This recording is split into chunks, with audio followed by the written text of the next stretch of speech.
Dijemput mobil tahanan untuk jalani sidang, Nikita Mirzani tampil modis, pakai kacamata dan bando. Nikita Mirzani rencananya akan menjalani sidang kasus pencemaran nama baik yang digelar Pengadilan Negeri PN Serang, Senin, tanggal 14 November tahun 2022. Hari ini pada Senin pagi, Kejaksaan Negeri Serang menjemput artis Nikita Mirzani untuk sidang di Pengadilan Negeri PN Serang. Nikita Mirzani tampil modis memakai kacamata dan bando. Nikita Mirzani memakai kemeja putih lengan panjang dan celana jeans. Tampak, Nikita Mirzani didampingi pegawai Kejaksaan Negeri Serang keluar dari Rutan Serang pada Senin sekitar pukul 9.28 waktu Indonesia Barat. Sambil tersenyum, Nikita Mirzani keluar menuju mobil hijau bertuliskan mobil tahanan Kejaksaan Negeri Serang bernomor polisi A1314 AS.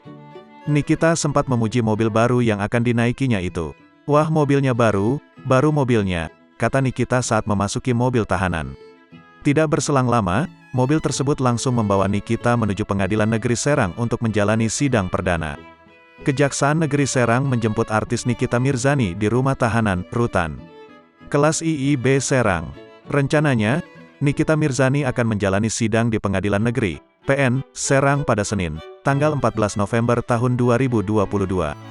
Berdasarkan pemantauan tribunbanten.com, tampak mobil tahanan terparkir di depan pintu masuk Rutan Kelas IIB Serang pada Senin sekitar pukul 8 waktu Indonesia Barat.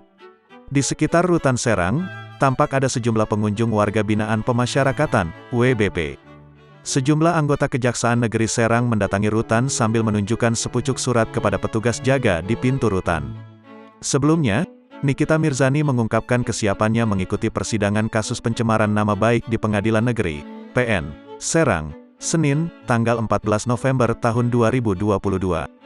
Bahkan, Nikita ingin sidang tersebut digelar secara langsung atau tatap muka, dan dibuka untuk umum agar publik bisa melihatnya.